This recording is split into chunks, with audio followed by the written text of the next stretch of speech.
이 새벽에 주 앞에 나오신 분들을 진심으로 환영합니다. 찬송가 204장 찬양드리겠습니다.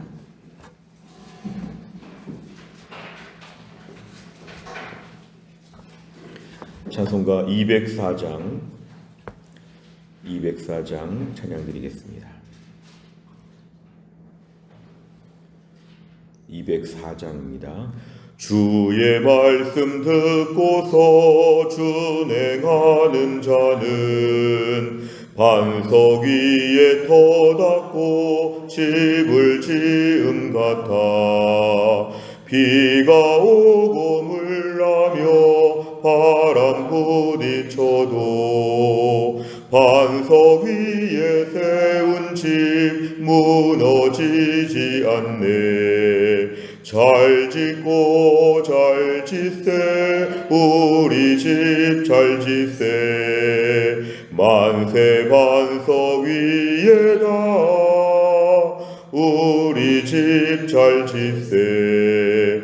주의 말씀 듣고도 행치 않는 자는 모래 위에 터닫고 집을 지음 같아. 비가 오고 물나며 바람 부딪힐 때 모래 위에 세운 집 크게 무너지네. 잘 짓고 잘 짓세 우리 집 잘 짓세. 만세 반석 위에다 우리 집 잘 짓세. 세상 모든 사람들 집을 짓는 자니 반석 위가 아니면 모래 위에 짓네. 우리 구주 오셔서 지은 상을 줄 때 세운 공로 따라서 영영 상벌 주리. 잘 짓고 잘 짓세 우리 집 잘 짓세. 만세 반석 위에다 우리 집 잘 짓세. 아멘. 하나님 말씀은 잠언 19장입니다. 잠언 19장 13절부터 20절입니다. 구약성경 931페이지 잠언 19장 13절부터 20절입니다.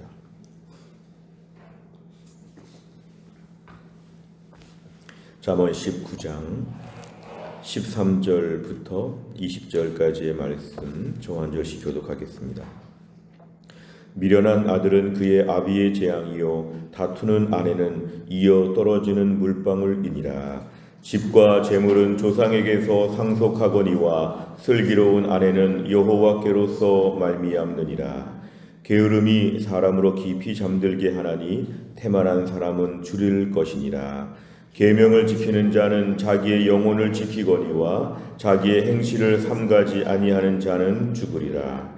가난한 자를 불쌍히 여기는 것은 여호와께 구워드리는 것이니 그의 선행을 그에게 갚아주시리라. 내가 내 아들에게 희망이 있은즉 그를 징계하되 죽일 마음은 두지 말지니라. 노하기를 맹렬히 하는 자는 벌을 받을 것이라. 내가 그를 건져주면 다시 그런 일이 생기리라. 너는 권고를 들으며 훈계를 받으라. 그리하면 내가 필경은 지혜롭게 되리라. 아멘. 우리가 오늘 잠언 19장의 말씀을 계속 살펴보고 있습니다. 특별히 이 잠언의 말씀은 단편적인 이야기들이 많이 나오기 때문에 우리가 전체를 다 하나씩 보기는 어렵고 그 중에 핵심이 되는 말씀들을 중심으로 뽑아서 우리가 아침에 은혜를 나누려고 합니다. 오늘 13절에 보니까 미련한 아들 그랬습니다. 잠언에서 중요한 말이 지혜라면 미련한 것은 거기에 반대입니다. 그러니까 이렇게 하면 좋다, 이렇게 하면 안 된다, 이 두 가지 논리가 나오는데 오늘 13절은 좀 부정적인 얘기로 나오고 있는데요. 지혜 없는 미련한 아들은 그의 아버지의 재앙이 된다는 것은 집안의 불행이 되는 것이죠. 다투는 아내는 호전적인 것인데 이어 떨어지는 물방울이니라 이것은 좀 부정적인 얘기입니다. 계속 시끄럽다는 것입니다. 한여름에 물방울이 막 떨어지면서 좀 어수선하고 좀 이런 것처럼 다투는 아내에 대해서 얘기합니다. 미련하고 다툰다 이것이 다 지혜의 반대말이다. 하나님의 지혜를 가지면 이렇게 미련하지 않고 이렇게 다투지 않는다. 이런 걸 지금 의미하고 있는 것입니다. 14절에 보니까 집과 재물은 조상에게서 부모님에게서 내가 상속하는 것인데 슬기로운 아내는 여호와께로 말미암는다는 것은 이 슬기롭다는 것도 역시 지혜와 같은 말입니다. 이 지혜로운 그런 아내는 하나님이 주신다. 그래서 아내가 지혜롭다는 것은 하나님께 감사해야 될 그런 내용이고 이게 하나님의 복이라는 것을 오늘 말씀하고 있습니다. 15절에 보니까 게으름도 오늘 여기서 결국 지혜의 반대말입니다. 게으른 것이 일정 부분의 한두 번의 사건이 아니라 기본적인 기질과 성향입니다. 게으른 식으로 살게 되면은 점점점 눈을 감고 계속 잠들게 되는데 태만한 사람, 게으른 사람의 반복입니다. 역시 게으른 사람은 줄인다. 이것은 점점 더 이렇게 먹는 것이 없고 인생이 더 어려워진다. 배고픔을 경험하게 될 것이다. 성실하게 일해야 된다. 오늘 16절이 참 중요합니다. 오늘 16절과 20절이 오늘 저희가 좀 핵심적으로 붙잡는 말씀인데요. 16절에 보니까 계명을 지킨다. 이 계명이라는 것은 하나님 말씀을 지킨다는 것입니다. 하나님의 명령을 지킨다. 하나님이 시키신 바에 대해서 매일매일 그 말씀을 킵하려고 한다. 지키려고 한다. 이렇게 되면 결국은 말씀을 지키는 것이 영혼을 지키는 것이다. 지금 대꾸를 이루고 있습니다. 결국은 자기가 하나님 말씀을 지키는 게 자기를 지키는 것이다. 말씀에서 하라면 하고 하지 말라면 안 하고 그렇게 주의하며 사는 것이 자기 영혼을 잘 돌보게 되는데 자기 행실을 삼가지 아니한다. 다른 말로 하면 계명을 따르지 않고 자기 마음대로 살게 되면 죽는다. 이것은 당장 죽는 것도 있겠지만 죽음에 이르면서 점점 망해간다. 점점 더 힘들어진다. 이런 뜻을 내포하고 있습니다. 17절은 또 다른 이야기입니다. 가난한 자에 대해서도 불쌍히 여기는 것이 지혜라는 것인데 가난한 자를 불쌍히 보게 되면 하나님께 구워드리는 것이다. 결국 하나님이 갚아주신다. 내가 누구를 도와주면 그 사람이 갚아주는 게 아니라 그걸 지켜보는 하나님이 갚아주신다. 그래서 우리가 주변의 어려운 자들을 돌아보는 것이 참된 지혜인데 하나님이 다 보시고 나서 하나님이 하늘의 것으로 우리에게 채워주신다. 18절에 보면은 가정에서 우리의 자녀들을 향해서 징계하는 것을 얘기합니다. 징계한다. 징계한다는 것은 꾸준히 고쳐준다는 것입니다. 고쳐주는 것인데 이 죽일 마음은 두지 말지니라 이것은 그래야만 그 아들이 살 수 있다는 것을 얘기합니다. 결국은 일정하게 징계를 하면서 아이를 살려야지 징계하지 않고 방치하게 되면 아이가 죽게 된다. 그래서 우리가 방조하지 않는 것이 필요하고 19절에 보니까 노하기를 맹렬히 하는 자 이거는 지혜 없는 것인데 벌이라는 것입니다. 벌. 사실은 벌이라는 것은 하나님이 내리신다는 것입니다. 이 노하기를 맹렬히 한다 이것도 한두 가지 사건 때문에 그런 게 아니라 평상시에 늘 호전적입니다. 13절에 다투는 아내처럼 늘 모든 사람과 싸웁니다. 언제든지 싸웁니다. 그리고 이런 것 하나의 그 사람의 성격과 기질이 되어가지고 싸움닭 같은 그런 인생들은 하나님이 일정하게 제재하신다. 그래서 노하는 것은 매우 어리석은 것이다. 내가 그를 건져주면 다시 그런 일이 생긴다. 이것은 뭔가 여기에 대해서 내가 어떻게 해야 될지 그를 받아주는 것이 아니라 고쳐줘야 된다. 화낼 때마다 따라주는 것이 아니라 화내는 부분에 대해서는 고쳐야 된다고 하는 것을 얘기합니다. 20절에 보니까 너는 권고를 들으며 훈계를 받으라. 16절과 지금 같은 맥락입니다. 이 권고라고 하는 것, 특별히 잠언에서는 하나님의 권고, 지혜의 권고인데 이거를 들으며 받게 될 때에 필경, 반드시 앞으로 지혜롭게 될 것이다. 이것은 하나님의 말씀이 우리를 지혜롭게 한다. 이렇게 오늘 말씀하고 있습니다. 내용 관찰을 보시면 첫째, 솔로몬은 미련한 아들이 어떤 결과를 초래한다고 말합니까? 13절에 보니까 아버지의 재앙이 된다. 아버지의 불행, 아버지를 망하게 한다. 이렇게 나오고 있습니다. 두 번째를 보면 솔로몬은 지혜롭게 되기 위해 어떻게 하라고 권면합니까? 20절 오늘 제일 중요한 말씀, 하나님의 권고를 들어야 된다. 듣고 그 다음에 훈계를 받으라고 합니다. 그래서 하나님 말씀을 듣는 자리에서 일단은 들어야 되고 들은 다음에는 그 훈계에 대해서 받아들여야 된다는 것입니다. 동의하고 따라야 한다. 세 번째를 보면 솔로몬은 왜 하나님의 권고를 들으며 훈계를 받으라고 권면합니까? 20절 말씀을 보니까 그래야지만 지혜롭게 될 수 있다. 그래야지만 오늘 본문에서 보여주는 긍정적인 차원의 삶으로 바뀌어지게 된다는 것입니다. 하나님의 권고를 듣는다, 훈계를 받는다. 이것이 인생에서 제일 중요한 원칙인데 많은 사람들은 특별히 계몽주의 이후에 서구의 사상들을 볼 때는 이제 우리가 하나님을 의지할 것이 없다. 우리가 오늘 성인이 되었다, 20살이 넘었다 하면은 이제 부모의 말도 듣지 않고 누구의 말도 듣지 않고 내 인생은 내가 판단한다. 우리가 신앙생활 오래 하다 보면 자칫하면 내 믿음은 내가 알아서 한다. 이런 것이 있습니다. 우리가 일정한 기술이나 일정한 학문적인 연구에 있어서는 내가 할 수 있는 그런 경지에 도달할 수 있는데 신앙적인 부분에 있어서는 철저하게 마지막까지도 우리가 학생으로서의 자세로 하나님께 배워야 합니다. 신앙생활 오래 하신 분들에게 오늘 주시는 말씀은 하나님의 권고를 꾸준히 들어야 된다. 하나님 말씀이 필요 없을 정도의 온전한 사람은 없다. 하나님 앞에 매일 나아가서 하나님 앞에 말씀을 들으면서 매일매일 학습자가 되는 것이 우리 신앙생활에 매우 중요한데 혹시나 우리 신앙생활 가운데는 이제는 졸업했다, 이제는 알아서 해도 잘한다, 이런 식의 하나님의 권고와 훈계를 무시할 경우에 우리 인생은 지혜롭게 되지 않고 반대만 미련하게 되고 어리석게 되고 여러 가지로 부작용이 나타나게 된다. 우리 신앙생활은 저를 비롯해서 우리 모두에게 주시는 말씀입니다. 하나님의 권고를 오늘도 듣게 하여 주옵소서. 하나님의 훈계를 오늘도 받게 하여 주옵소서. 하나님께 나올 때 저는 잘 모릅니다. 주님 가르쳐 주옵소서. 우리 집에서 어떻게 해야 될지, 직장에서 어떻게 해야 될지, 교회에서 어떻게 섬겨야 될지 저는 잘 모르겠습니다. 오늘도 하나님 권고하여 주시고 훈계를 제가 받을 수 있게 하여 주옵소서. 이런 겸손한 심령으로 주 앞에 나오게 되면 하나님이 그런 자들에게 16절에 보니까 자기 영혼을 지킨다 그랬습니다.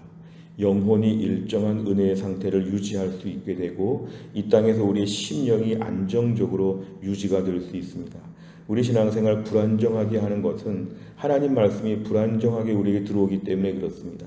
우리가 일정하게 피가 정기적으로 잘 돌아야 되는데 우리가 빈맥이라는 것도 있습니다. 맥박이 일정치 않고 불안정하게 되면 우리 건강이 안 좋은 것인데요. 하나님 말씀이 불안정하게 들어오게 되면 내 혈액순환이 안 돼서 영적으로 불안정하고 삶이 불안정하다. 오늘도 하나님 말씀이 나에게 꼬박꼬박 일정하게 안정적으로 내 심령에 도울 수 있도록 하나님 말씀 앞에서 내가 오늘 일정한 태도를 잘 갖는 것이 매우 중요합니다. 네 번째를 보면 주님의 말씀을 들을 때 지혜롭고 온전한 생명의 길이 펼쳐진다는 말씀에서 무엇을 느낍니까? 나는 최근에 하나님 말씀을 잘 듣는가? 지혜롭고 온전한 생명의 길을 누리기 위해서 말씀에 대한 나의 태도가 어떠한가 이거를 돌아보는 게 매우 필요합니다. 우리는 끝까지 하나님 말씀 앞에서 겸손하게 받아야 됩니다. 겸손하게 하나님 말씀을 오늘도 받았으면 그 말씀 가운데 온전히 순종하는 것이 필요한데 의외로 신앙생활 오래 하면서 말씀을 우리가 잘 받아들이는 게 의외로 어렵습니다. 너무 기본적인 부분인데 우리가 이것이 매일매일 반복되기 때문에 잘하다가 또 못할 때가 있는데 못한 날은 오늘 특별히 16절의 말씀처럼 자기 행실을 삼가하지 못하게 되기 때문에 그런 날은 죽음의 고통 같은 어려움이 우리에게 닥칠 수 있습니다. 하나님 말씀 매우 현실적인 부분입니다. 말씀 있으면 안정적이고 오늘 말씀이 약하면 불안정하고 내가 이상한 사람처럼 불쑥불쑥 말하기도 하고 감정도 요동치기도 합니다. 하나님 말씀으로 내 심령이 견고하게 안정되게 하여 주옵소서. 우리 부분을 돌아봐야 합니다. 다섯 번째를 보면 최근 주님 말씀에 귀 기울여서 지혜롭게 일을 해결한 적은 언제입니까? 주님의 훈계를 겸손히 받아들이고 말씀하시는 대로 순종해 지혜로운 길로 가기 위해서 무엇을 실천하겠습니까? 오늘 저를 비롯해 우리 모두가 말씀에 대한 우리 신앙의 패턴을 한번 점검할 필요가 있습니다. 우선 하나님 말씀 앞에 일정하게 서는 것이 매우 중요합니다. 새벽 기도의 큐티 말씀, 오늘 통독 열왕기 하 말씀, 또한 설교 말씀을 반복해서 2번, 3번씩 듣고 내 말씀으로 소화하는 것, 일단 말씀 앞에 계속 노출되어야 합니다. 하나님 말씀이 일단 공급돼서 내 심령에 계속 들어올 수 있도록 말씀 앞에 서는 것이 필요하고, 기쁨으로 말씀을 받는 것이 필요합니다.